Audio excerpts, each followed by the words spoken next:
What's going on, everybody? I'm Matt Harmon. Welcome to the Yahoo Fantasy Forecast, and it is a hell of a day to talk ball. Week 6 officially in the books. We have the People's Panic Meter. We have some big news to talk through with Justin Boone here, and of course, waiver wire selections heading into Week 7. All that is coming up, but first, we have to recap a Monday Night Football doubleheader. Two really interesting games where, unlike what I said last episode with the Sunday night game, we didn't learn that much necessarily about the Chiefs and Lions. I think we learned a lot about really all four of these teams to talk through tonight. So let's get it started with the spiritually correct Monday Night Football game, which is the 8 kickoff with Troy and Buck.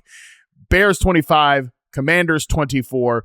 Let's start with the Chicago Bears, who played with fire. Let's just say it. They played with fire. They left the game on the foot of Jake Moody, who Caleb Williams said, quote, after the game, "I didn't really know who he was when he joined the team." Inspiring stuff. Jake Moody, as you know, is the former third-round pick of the San Francisco 49ers, who flamed out there. They finally pulled the plug and said enough already with Jake Moody. Well, the Bears had to play him because Cairo Santos, their normal kicker, was inactive. So they bring Moody up from the practice squad, and he kicks the game winner after getting a field goal blocked early on in this game. So I never like when coaches seem to play for the field goal, especially in those conditions, wet, rainy, windy, the whole deal. And yet, worked out. The Bears won the football game, so who cares? They get out there with the win. They don't have to feel the same demons that they felt playing Washington in their building last year, obviously with that Hail Mary. So the Bears get the win in this game. This is their first game off the bye for the Chicago Bears, and while every fantasy player was fantasizing, no pun intended, about the post-bye rookie bump for Luther Burden, maybe Colson Loveland gets more involved. What about Kyle Monungai out of the backfield? Maybe they even get DJ Moore more involved. Nope. The post-bye bump for a Chicago Bears skill position player goes to DeAndre Swift, who, let's be super fair, was awesome in this game. And it was Swift. It was also the offensive line. Darnell Wright had not been healthy prior to the bye. He was kicking ass at that right tackle spot. I thought the run, I thought the run blocking in general, the interior of the offensive line played well. Benedette, the new starting left tackle, Braxton Jones benched before the bye. Benedette's now starting there, former undrafted player. I believe I have that correct, former undrafted player. He, I thought, had a really good game, especially as a run blocker in this one. But Darnell Wright in particular was a weapon at that right tackle position. I would be interested to see when the full stats come in, like running off right tackle, running, up those gaps. What did DeAndre Swift do? Because it sure felt like they were consistently smashing on that side of it. 14 carries for 108 yards on the ground for DeAndre Swift. He also had 67 yards and a touchdown through the air, mostly on the back of one long catch and run that I don't know what the hell Washington was doing from a tackling perspective on that play, but it was brutal. DeAndre Swift, very good in this game. 69.6% of the running back touches, 70% of the running back rushes, and 46% of the snaps. Kyle Monungai was definitely involved in this game. They threw him a few screens. That 25% running back rush share, it's not a big jump, though, for him. He's been involved a little bit, but I certainly thought that he's the change of pace back. I think you clearly saw that in this game, and he did give them a couple of nice moments in this one. But this was the DeAndre Swift show. DeAndre Swift was very good in this game. Like I said, 5.89 yards after contact per rush attempt, but 2.33 yards before contact. So I loved the concepts. I loved what they showed from a run game perspective. We're all really curious about this passing game and some of these weapons here, and we'll talk about those guys here in just a moment. But I actually think it was pretty clear that Ben Johnson got in the lab and said the number one thing that is wrong with my offense right now is the run game is way too hit and miss. And that was true. From a success rate standpoint, they had been very hit and miss as a run game. I think he got in the lab, looked at how they could weaponize Darnell Wright as a run blocker once he was healthy, what they could do to get DeAndre Swift on the edges, and I thought you really saw that. So that's definitely something that I'm noticing. I'm not just going to write this off as a complete fluke against a defense that's had its fair share of struggles this year in Washington. And again, they are a hit or miss defense, but I think they've played better up front than in the back end. They've really struggled as a secondary unit to communicate, work in zone coverage. Their fronts actually played some pretty good football this year. I just think Chicago kind of had their number in this one. So I'm not totally writing this off as a fluke for DeAndre Swift, who I think has earned more run as the clear-cut feature back. So 175 total yards, 1 receiving touchdown, led the Bears in both rushing and receiving. Let's talk about the passing game a little bit here. Definitely an up and down night for Caleb Williams, no question about it. I think this was less of a inaccuracy night for Caleb Williams. Again, just my personal opinion watching this on broadcast. Of course, you got to see this back on film to really know for sure. This felt to me a little bit less of Caleb Williams was inaccurate tonight. This was more of, I thought he was just about a half second late way too often tonight. It just needing to fully see it before letting it go. The 4th down play to Rome Odunze that Frankie Louvu tips, that was a great example where if you let that go half a second earlier, I think you've got Odunze. He's got space after winning against man coverage, and you're probably keeping that drive alive on 4th down. So there was just some moments like that where I felt it was a little off. He completes under 60% of his passes. To me, it's less about an accuracy and a placement issue. It's more of just, we need to be very decisive. We got to pull the trigger. They were talking about that on the broadcast where JT Barrett, the quarterback coach, Case Keenum, were kind of showing Williams some plays on the sideline saying, hey, these are open throws. Like, we've got to take these throws. And that's just been my criticism of Williams. I think he's gotten better and better about it over the course of the season, but this was a night where it felt like I'm not going to call it a step back or, whatever. I just think that was my biggest criticism for him, was he's got to let some of these throws go in order to take advantage of what was a really good matchup there against that Washington secondary.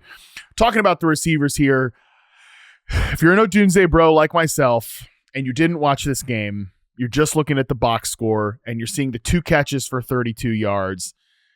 It was not a good time. And not a Rome Odunze issue. As a matter of fact, Rome Odunze probably could have put at least 2 touchdowns in the box. There was one where he's just running free down the field early in the game, and Caleb Williams, if he had let it rip earlier and just kind of lays it out there for him, Odunze might be running into the end zone for an early lead for Chicago. Again, I think the ball was a little late, and then it gets put in a contested situation that obviously at that point, it's just the play is not what it should be. The biggest one, though, Rome scores on what I believe was a slot fade from in the end zone, scores a touchdown. It gets called back as Bennett at the left tackle, allegedly illegal formation.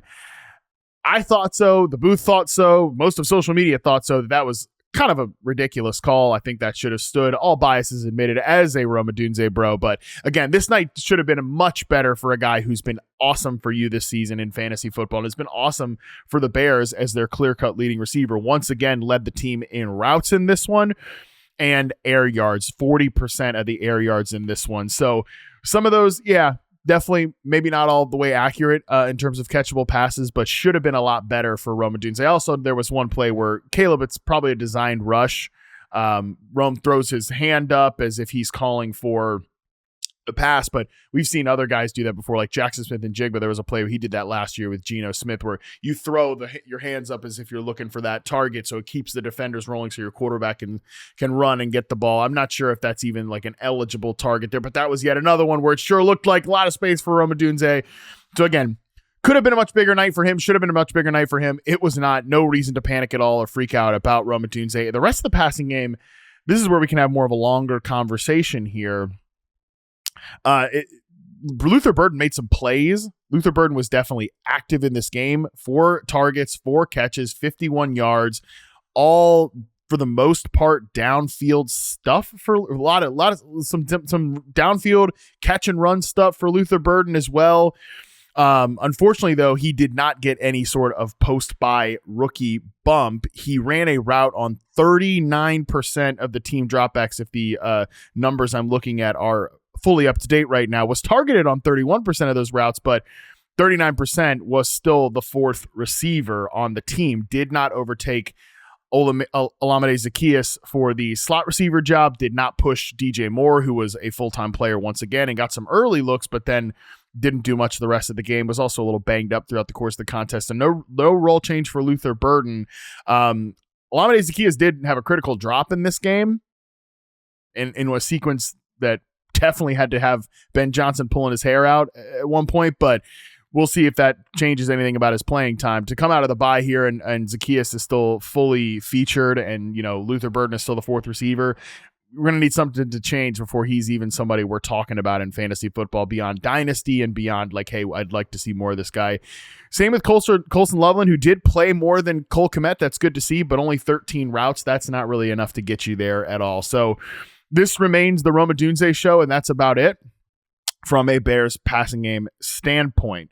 Zaccheaus leading the team with 6 targets. We probably don't need that, going forward. Nice player, nice role player. I think he was getting a little bit too much hate on Twitter from the Luther Burden bros. But nevertheless, I do think, I'd like to see a little more Luther Burden as well. I think he's a good prospect. Okay, let's talk through Washington in this game. Jaden Daniels, truly elite scrambling night for him. He made Montez Sweat look crazy at one point on one of his final runs of the game. 52 yards on the ground for him, 3 touchdowns through the air. And God, shout out to Jaden Daniels, is doing it with a very strange looking receiver room. We know that Deebo Samuel banged up in this game, came in 4 catches for 15 yards. He has his first down game really of the season. Hard to know how much of that had to do with the injuries. He was very highly questionable. I'm willing to just write that off to it mostly being an injury-ruined game for Deebo Samuel. So then your top target getters are Zach Ertz and Chris Moore in the year 2025, who's been, just a journeyman perimeter player. And great touchdown reception for Chris Moore in this game. But again, we need Terry McLaurin back out there. We need Deebo Samuel fully healthy to really see the potential of this offense. Washington just hasn't gotten all their guys all together yet. Even, when it's early in the season, Terry McLaurin is still getting in shape. They don't have Bill Krosky-Merritt fully activated yet. So we still have a lot of room to grow here for this Washington offense. That should be encouraging to you if you are a Jaden Daniels manager. I got a lot of Jaden Daniels teams. I come out of this game where, you could definitely pick some nits and a few things here and there, but for the most part, come away encouraged playing with backups and everything like that. Also, Luke McCaffrey, I know his 1 catch for 33 yards of the touchdown obviously came on a busted coverage from the Bears defense, but only 10 routes in the game, nothing to get crazy about, but he's somebody that if he can emerge at all for this team, I think he would really be a useful force for this operation. They're desperate for somebody beyond just, people are still bringing up, I don't have Noah Brown. Come on, we need like another true outside receiver here. I don't know if Luke McCaffrey can be that guy. I certainly thought he was more of a slot candidate, but they've been using Deebo in that way. So I don't know, there's a ton of room for a true Luke McCaffrey breakout, but it's been encouraging to at least see him come down with some big plays for this team so far this season. In the running back room for the Commanders, it felt like there was more Jeremy McNichols maybe than there was. Bill Krosky-Merritt still had a 78.3% share of the touches and a 90% share of the running back runs. 17 carries overall, just didn't really bust a big one. Had some fumbles for sure. The one fumble, the second one I think is probably should go down as on Jaden Daniels mishandling the snap. We'll see what it gets charged to. I believe right now it's been charged to Jaden Daniels. I think that makes sense. But Bill himself did have a fumble there as well. This is an encouraging game for Krosky-Merritt. Again, I know he didn't smash in fantasy, but to dominate the running back carries like he did 17 of 19, that is super encouraging. I think he is a locked-in running back 2 every single week going forward. All right, let's talk through the second game here, which is Falcons 24, Bills 14. Real quick on Atlanta, man. Shout out to their defense, first of all, before we talk through the offense and some of the big plays and the big moments by the superstars for the Atlanta Falcons. The Falcons defense had been like a top 10 unit in the first month of the season. And you kind of looked at that like, okay, is that fluky, small sample sizes? They've played some hit or miss quarterbacks, stuff like that. man, I think coming out of this bye week for Atlanta, they announced that defense is not a fluke. They made life hard on Josh Allen and the Buffalo Bills. They create havoc up front. They play extremely fast. They look like a young, fast, and decisive team. I thought that was notable coming out of this game. The 2025 Falcons defense is stat from David Bassity. The 2025 Falcons defense has held all 5 opponents under 300 yards. First time Atlanta has accomplished that feat in 5 straight games or more since 1998. Yeah, listen, if you've been watching the NFL for the last 10 years, the Falcons defense has been a nightmare for most of that. They are now the nightmare. They are bringing the nightmare to opposing offenses. In this game, they had 4 sacks, 2 interceptions, 2 of 9 third down conversions allowed, and 14 points overall. This stat from Ben Solak, according to Next Gen Stats tracking numbers, the Falcons blitzed Josh Allen on 56% of his dropbacks tonight. That was the highest blitz rate he's seen in a game since the 2021 season. Let me tell you what, man. Shout out to Raheem Morris and Jeff Ulbrich. I didn't know that this defense was going to be capable of that, but to throw a blitz game plan, 55.9% of the dropbacks look like the full updated numbers. So 56%. To throw that at Josh Allen, that's spicy. That is spicy. He completed 8 of 14 passes, but was pressured on 9 of 19 blitz dropbacks and sacked 3 times. He was pressured on 44% of his dropbacks overall. That is the highest pressure rate Allen has faced in a game since week 5 of last year. And the Bills' offensive line is its superpower. So again, we're going to talk about the Bills' offense here in a second, but we have to give a shout out to the damn Falcons defense, which is like, we got to adjust priors, not just to the Falcons defense, which is not some pushover matchup anymore, in my opinion. It also has real ramifications for the offense because it can allow them to play this run-heavy formula, which why would you not when you have an alien in the backfield? Bijan Robinson, man, 19 rush attempts for 170 yards and a touchdown, career high in rushing yards in a game, and he was a monster on outside zone all night. 165 yards and a touchdown on outside runs, including the 81-yard touchdown run, which is not only the longest of his career, it is the longest of this NFL season. Also caught 6 passes on 8 targets for 68 yards. So he was close to being as good as Rico Dowdle from a yards from scrimmage perspective in this game. But yeah, man, Bijan's awesome. Everybody knows that. He's electric. One of the best, just maybe the best running back in the NFL right now. One of the best players in the NFL right now. He is so good. He's been on a tear this season. Certainly in the conversation with Jonathan Taylor as the first overall pick if we redrafted fantasy football leagues today. Tyler Algier also popped in a touchdown. I continue to say this, especially if the defense is going to keep them to games like this, with their run game looking as great as it did. Now, left tackle Jake Matthews did leave this game with an injury. That is something to monitor. They also have an injury at right tackle that they've been dealing with since training camp, or at least the preseason. Nevertheless, if their run game is going to continue to look like this, defense is going to keep them in these scripts, and they want to run that rock. Tyler Algier is a guy that should be 100% rostered in fantasy because he's one of the best injury replacement kind of contingent value guys.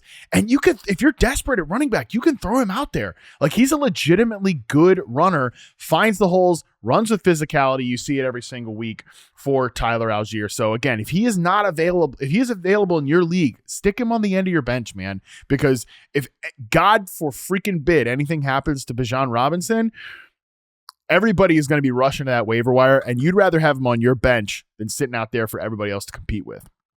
In the passing game, Drake London. Man, guys, remember that panic about Drake London in the first 3 weeks of the season? He's been incredible since old Zach Robinson came down from the booth.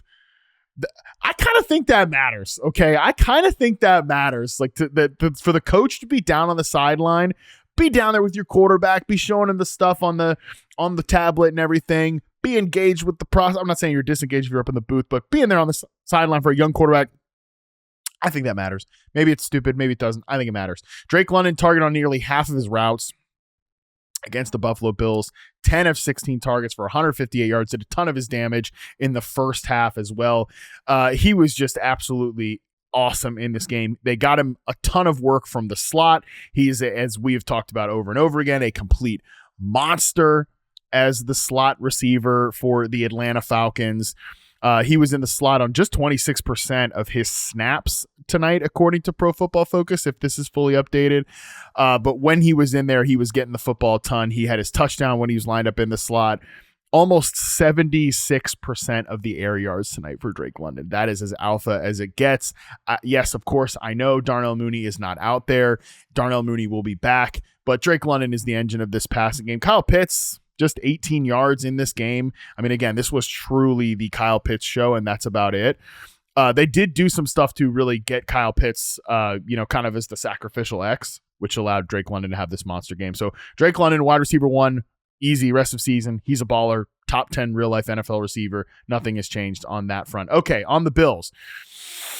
Oh boy, they could use a top 10 NFL receiver. I mentioned, of course, the issues that they had from a protection standpoint. James Cook, 17 carries for 87 yards. I thought there were times where they maybe abandoned the run a little bit, but I think that's maybe a little bit nitpicky. Again, I think this was not Josh Allen's best game. I want to get that out of the way. I don't want to come in here and just make excuses for Josh Allen. I think he got fooled by some of these blitz looks. He threw passes that he shouldn't. Just some bad decisions in this game. 6.9 yards per attempt, 2 interceptions. If you watch the game, I think you felt that a little bit, that he was just off tonight. That being said, and I know I've said this a lot on the show. I said it on social media. This is one of those nights. It doesn't happen. I said it doesn't happen often, which Bills fans took exception to. And listen, Bills fans, I'm on your side here. I was just trying to be nice. But this is one of those times. Doesn't happen often because you have a superhero at quarterback in Josh Allen. But when he's not playing his best and you're in trailing game scripts, this is one of those times where you just really, really feel the lack of a true difference maker on the perimeter, a real big time receiver, somebody that frankly moves the needle at all, because I don't think they have that guy. Josh Palmer had a big catch in this game. He led the team with 60 yards receiving. Josh Palmer ran 6 routes. He didn't play a snap since the third play of the second quarter, and he leads the team with 60 receiving yards. I mean, Elijah Moore, is just a gadgety little player for them. Curtis Samuel's not active here. Tyrell Shavers is running a bunch of routes as a perimeter receiver. Keon Coleman, if you're going to just stick him out there on the boundary as the X receiver, he's never going to be open enough to make a difference consistently for your offense. That's not his game. I'm a broken record with this. I said it since before this team drafted him. If you're going to get a consistent, productive player out of him, you got to move him around. They don't move him around. 6.4% snaps in the slot. Just a straight misevaluation of the player, period. And also, Keon, he's just stuck at the same level. He's not improving. He was suspended last week for disciplinary reasons that they kind of left in-house. Need him to be more consistent was the line there. They need him to be better, and he's not. And they also don't do anything to help him out. I think they've just misevaluated who he is. 0.38 yards per route run for Keon Coleman tonight. Just not going to be good enough. They don't have anybody that can get open. Khalil Shakir is a really, really good player, and he is playing a lot. Actually, 80% of the routes for Khalil Shakir. He's been much more involved from not every route perspective, obviously, but 77% for Khalil Shakir is an improvement from last season. And he is a good player, but in his specific role. I'm talking about a difference maker on the perimeter. They don't have that guy. I don't know if they're going to trade for somebody in the middle of the season after it did not go well at all for Amari Cooper last season. They don't even really have the cap room to do it. I don't know that player even exists out there in terms of a real deal difference maker on the trade market, but this is just something that's going to haunt Buffalo in these games where they go against a defense that's flying around and can cover them and take away any sort of option on the perimeter for them. So not Josh Allen's best game. I don't really think we change anything from a fantasy perspective because this is stuff we know about this Buffalo Bills team, but it's something to think about as we're analyzing them the rest of the way. All right. With that, a lot to cover there. Big games, very interesting stuff.